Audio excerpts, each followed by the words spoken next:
And when God chooses you, you have to operate at a level higher. Y'all listen. Y'all done heard so much stuff that bothered me and perturbed me. And just in my life, just whatever. People telling me stuff. People, you know, this happened in Facebook and social media and Instagram and family members calling and did you hear this? But y'all, I have to choose to operate on a higher level. Why? Because God called me to be a leader. If you want to be a leader, I'm telling you right now, you have to make up in your mind that I choose to operate on a higher level. Look at verse 3. I'm sorry, look at verse 5. And believe it or not, we come to the close.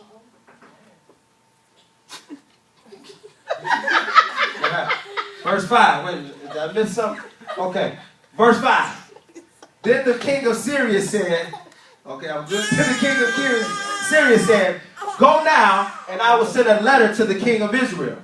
So he departed and took with him 10 talents of silver, 6,000 shekels of gold, and 10 changes of clothes. Y'all, he put a care package together. Look at this. Then the king of Syria said, go now, I'm going to send a letter to the king. So he departed and took with him 10 talents of silver. Just how much y'all think that is? 10 talents of silver back then. He probably took about 10 stacks. That's what I'm thinking about. I got $10,000, 6 shekels of gold. Probably got a bunch of gold chains and whatever. I know it was foreign. Some change of clothes. He got the Ferragamo. He got all that stuff blocked out on with the zippers and all that. He got all the changes of clothes. He got gold zippers on the pants with the white. Then he brought a letter. Y'all can play with my homie like that. Y'all then he brought a letter to the king of Israel which said, y'all, this is what the letter said. Now be advised, when this letter comes to you, that I have sent Naaman my servant to you, that you may heal him of his leprosy. And it happened when the king of Israel read the letter, that he tore his clothes and said, am I God to kill and make alive, that this man sends a man to me to heal him of his leprosy? Therefore, please consider and see how he seeks a quarrel with me. The king is reading this letter, talking about heal this man. And the king is like, wait a minute, why is he asking me? Am I God that I can just come up and heal somebody? Come on. Listen to this. The scripture says, verse 7, that it happened when the king of Israel read the letter that he tore his clothes. Y'all, this man was angry. Excuse this next word. This man was pissed off. He tore, listen, y'all, I want y'all to get the visual on this. Oh, king, we have a letter from the royal parliament. Give it here. Dear king, heal the man. Who you telling to just heal? Y'all, the scripture say he tore his clothes off his body. Y'all, he was angry. You think I could just heal people like that? That's what the king said. The man, listen, he didn't say he took his shirt off and laid it down and folded it. He tore his clothes off. He grabbed, the breakaway pants. I don't know why. They telling me to heal somebody. He tore some clothes off his own body. Y'all, he was that angry. Breakaway pants. Watch this. He said, therefore, please consider and see how he seeks a quarrel with me. That man said, listen, go back and ask that man, why is he trying to make me fight him? See how he seeks a quarrel. You ever heard somebody say this? See, we gonna fight. You ever heard somebody say that to you? Come on. Now we gonna fight now. My sister used to always tell me that she's so old. Now we gonna fall out. We fall out. You know, that's old folks word. Now, Terrence, I don't want to fall out with you. That's what this man said. He said, see how he seeks to quarrel with me. Verse 8. So it was when Elisha, the man of God, heard that the king of Israel had torn his clothes, that he sent the king to him, saying, why have you torn your clothes? Please let him come to me, and he shall know that there is a prophet in Israel. So watch this. The king gets the letter, right? He's disturbed by what the letter contains. But the prophet of God hears what's going on. And he says to him, king, why have you torn your clothes?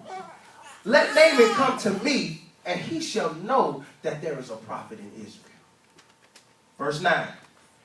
Then Naaman went with his horses and chariot, and he stood at the door of Elisha's house. And Elisha sent a messenger to him, saying, this is what the message is to Naaman.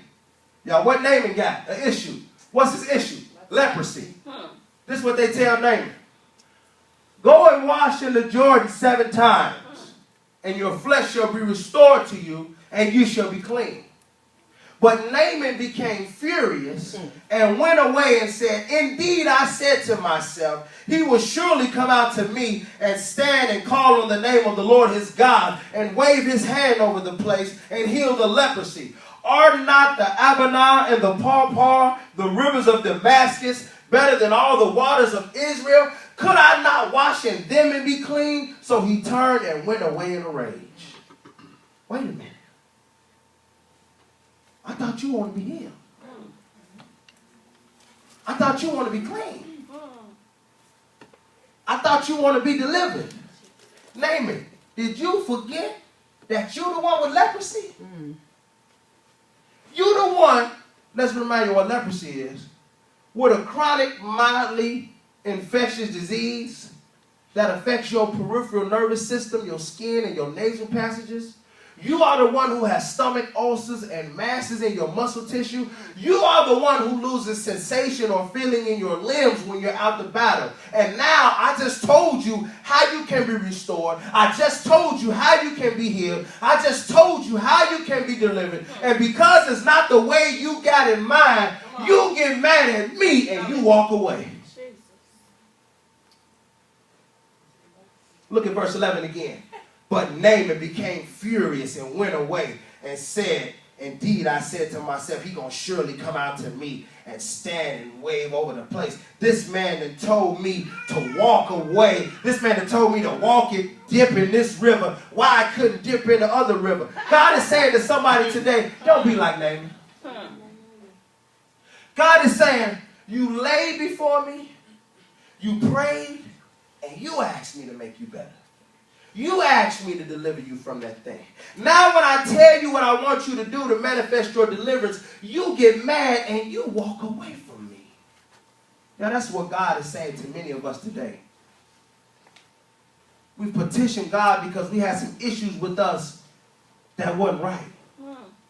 And when God told us exactly what we needed to do, because it didn't sound like what we wanted to do, we got mad at God. And we turned and we walked away. Y'all, Naaman didn't just turn away in a rage. Naaman was literally walking away from his deliverance. Yes. Naaman was staring at his healing right in the face. And because the stipulations didn't sound appeasing to Naaman, he turned and walked away. How many times have God told you to do something specific, but because you didn't like the way it sounded, you didn't do it? Come on. A lot of us have stared our financial prosperity right in the face. Yes. God said, give that seed. Jesus. How much, Lord? All 200 in your pocket. Oh. You turn away in a rage. Come on. Surely you would have told me to give 25. Lord, I need gas and we need to eat after church and all that other type of stuff. I turned away from the blessing. Y'all listen. I promise y'all, that's how we do it. I had a lady, we had a lady when we were at the other ministry. God told her, sow your whole next check. Listen, she didn't get gas out of it. She didn't do whatever. She sold the whole thing. I'm telling y'all right now, sow your whole... No, I'm joking. No. Hold on, brothers. You try to pull a fast one on me.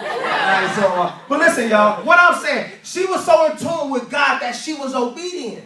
Now, y'all, this woman have literally had hundreds of thousands come through her hand because she was always obedient. In fact, somebody died and her family left her inheritance. It was over $100,000. And she sold over $30,000 into her ministry. She was obedient to God. See, God knows that if I can get it through you, then I'll get it to you. She was obedient. If I can get this through you, I'll get it to you. And guess what? You're going to live off the residue. How many of y'all have looked y'all prosperity right in the face? And it burned a hole and you turned away. Y'all, don't be ignorant of Satan's devices. How many times has God told you to do something specific, but because you didn't like the way it sounded, you didn't do it? Here's Naaman, a leper. Y'all, he a leper. Complaining that the Jordan River ain't clean as the Damascus River.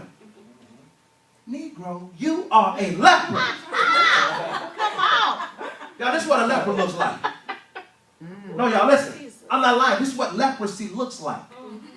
And when I gave you that definition that it is followed by a numbness of the limbs and it leads to amputation, many of them, I wish you could really see the hands. Many of them, y'all, don't even have hands. Their hands are so shriveled up. They knees and their limbs, y'all. You standing here like this? Y'all, I know that's a funny picture, and I didn't want that picture. I wanted another picture. That picture is a little shocking. But y'all, I wanted y'all to see what it looks like. But y'all know what happens when we got sin in our life? That's how we look to God. You standing there, God, your face all tore up. Your limbs are all shriveled up. You can't do nothing on your own. You were created by me, yet you got the nerve to stand in front of me, ask me for healing, ask me for deliverance, ask me for prosperity, ask me to do it. Then when I send you to a church, I give it to the pastor to tell you how to do it. You stand up and you look and say, no, I'm not like that. Come on. Thank God I ain't God. Come on. I'd have been like, say what? Holy Ghost, come here. Michael, come here. Take him out back. Deal with him. That's right. Thank God I ain't God, y'all. His mercies endures forever, y'all. Thank God that even when he told me to do things and I decided not to do it, he loved me enough to keep wooing me in, y'all. He keeps wooing me in, y'all. Y'all, that's why I'm so patient with people. Y'all, people have told me about many different people in my life. Why did he cut this person off? Why still deal with this person? Why still talk with that person? Why still this? Listen, God has blessed me with the spirit of long suffering. Because what y'all don't know is God was long suffering with me. Yes. Y'all, I had some issues that I kept failing over and over and over and over. And he still loved me. Listen, the scripture said the gift of God is without repentance. Y'all, half of the stuff I did, if it got out, if that resume got out, you wouldn't want me to be your pastor. Listen, but God says I'll use the foolish things to confound the wise. That's right. God say, I know you got all that dirt on you, but I'm going to clean you up. And I'm going to look at you in your face, and I'm going to say, you know what I delivered you from. How dare you stand in front of my people and act like such and such. You're going to have the same long suffering that I had for you, you're going to have it with them. That's right. God will use whomever he pleases. Yes. The same long suffering I have for you, Terrence, you're going to have with them. Come on. Y'all, listen, let me tell you something. The attack of the enemy is real. Listen, y'all. I literally have been, the devil has literally tried to snuff me out of this earth on several occasions. I told y'all about the car accident. I'm the only one bleeding on the brain. I told y'all about when homie had the gun on my head, shot my friend and everything. Listen, y'all, I got out of those situations. We've been at parties, people pulling out guns, they stabbed my homie in the eye. I always made it out. God said, I had long suffering on you. God said, I had a plan for you. Yes. That's why I keep texting people, you come to church? I got to woo them just the way God wooed me. Come on. Come I said, that's why I'm using you. Jesus. God said, that's why I'm using you. I'm using your struggle to elevate you. So you can know that it's not by my might. Come on. Not by my power. Come on. See. Come on. When you don't have a revelation of who God is, and you just all high and mighty, That's what it is. you may not say it with your mouth, but your actions say Come on. it's by my hand and by my might. Come on. I'm this prosperous because I have a degree in sociology, and my mathematical level is of a higher degree. And you may steal God's glory. Maybe the reason your finances ain't where it's at, because God knows you get that right now, you're going to steal my glory. You're going to point people to you instead of pointing people to me. So as soon as you deal with that, then I'll elevate you. God don't mind elevating you so long as you don't steal his glory. Never have people looking at you more than you have people looking at God. What church you go to? Now, Pastor TK's, what we go to? Faith on Fire. I go to Faith on Fire. This is God's church. This ain't mine. I'm the presiding pastor. How many of y'all know pastors been sat down before? How many of y'all know bishops that been sat down before? How many of y'all know worship leaders that been sat down before? This is God's house and it will always be God's house. Do you have enough to do what it takes? Look at verse 13.